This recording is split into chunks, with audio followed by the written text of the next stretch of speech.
I can't believe I'm typing this out, but I need to get it off my chest. This is the craziest, most twisted thing that's ever happened to me, and if it wasn't my life, I'd think it was some bad Hollywood thriller. Buckle up, Reddit, because this is a long one. Names changed for obvious reasons, but everything else is true, or at least it feels that way in my nightmares. It all started about 5 years ago when I married Sarah. We met in college. She was this ambitious marketing major with big dreams, and I was just a guy studying engineering, trying to make my way. My family isn't super wealthy, but my grandfather, let's call him Pops, was loaded. He built a real estate empire from nothing, and everyone knew he was leaving the bulk of it to me, his only grandson. Pops was old school, believed in bloodlines and all that, so yeah, I was set to inherit millions upon retirement or, God forbid, when he passed. Sarah knew about it from the start. Hell, she probably married me for it, but I was blind in love. We had a decent life, nice house in the suburbs, vacations twice a year, no kids yet because she said she wanted to focus on her career. Looking back, that was the first red flag. She was always scheming, always talking about long-term plans, and how we needed to secure our future. I thought she meant investments or something. Nope. About 2 years into the marriage, things started getting weird. Sarah would disappear for hours, claiming client meetings or girls' nights. I'd find little things out of place, a receipt for lingerie I never saw her wear, late-night texts she deleted before I could see. I confronted her once, and she gaslit me hard. You're paranoid because of your stressful job. I love you, babe. I bought it, like an idiot.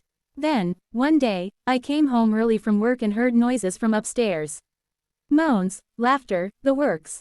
I crept up, phone in hand ready to record, and there she was, in our bed, with this massive guy. He was built like a tank, easily 6 feet 5 inches, all muscle, dark skin glistening with sweat. His name, Tyrone. Yeah, cliché as hell, but that's what she screamed out. I froze in the doorway, heart shattering. They didn't even notice me at first. I stormed out, packed a bag, and crashed at a buddy's place. Called a lawyer the next day. But Sarah, she didn't beg or cry. She played it cool, sent texts like, we can work through this. It's just a fling. Think about our future. Our future. Turns out, she meant hers. We reconciled after a few months of therapy, which she insisted on. Pops was getting sicker, and she knew the inheritance was close. She acted remorseful, cooked my favorite meals, initiated sex like never before. But I wasn't dumb. I installed hidden cameras around the house, just in case. And boy, was I right. The footage, devastating. Sarah and Tyrone, meeting secretly in our guest room, in the garage, even in my home office. They'd plot while, well, you know. Once the old man croaks, she'd whisper, we'll make it look like an accident. Heart attack, maybe, or a car crash. You've got those connections, right? Tyrone would grunt in agreement, his deep voice rumbling, yeah, baby. I'll handle it. Then it's you, me, and all that cash. Tyrone wasn't just some random dude. From what I pieced together, hacked her emails. Don't judge, he was an ex-con with a rap sheet for assault and theft. Sarah met him at a gym she joined, for stress relief. He had shady friends, the kind who could procure untraceable poisons or fake alibis. She was playing the long game, all right, building a web of deceit, waiting for Pops to die so she could off me and claim the fortune as my widow. In our state, spouses inherit if there's no will contest, and she knew I'd been too busy to update mine. Pops held on for another year, bless him. During that time, Sarah ramped up the mind games. She'd slip things into my food, laxatives at first, making me sick enough to miss work. Then stronger stuff. I started having dizzy spells, blackouts. Doctor said it was stress, but I knew better. I switched to eating out, pretended not to notice. All the while, gathering evidence, videos, emails, even hired a pie who tailed Tyrone and caught him buying suspicious chemicals from a back alley dealer. When Pops finally passed last month, peacefully, in his sleep, the will reading was a bombshell. Everything to me, properties, stocks, cash totaling over $50 million.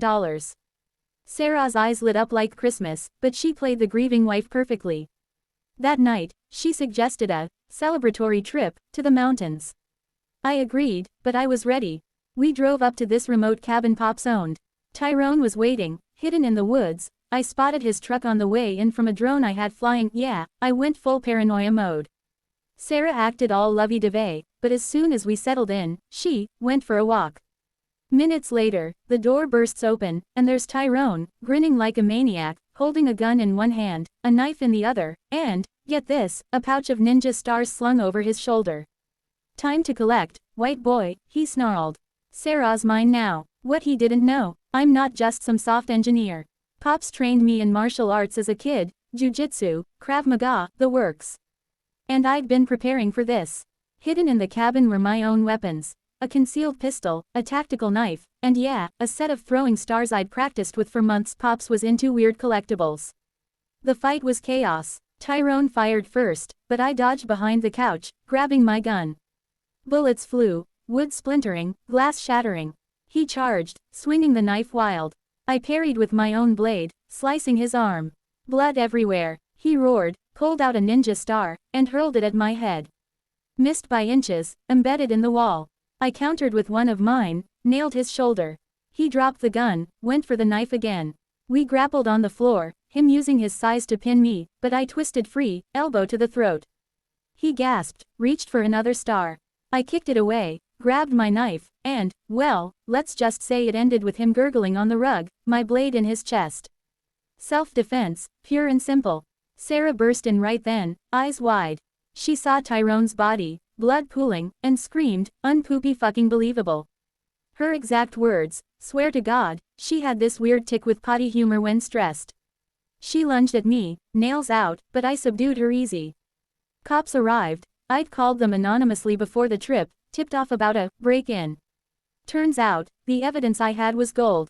Sarah's arrested for conspiracy to murder, Tyrone's dead, officially a home invasion gone wrong, and I'm divorcing her ass while claiming the fortune.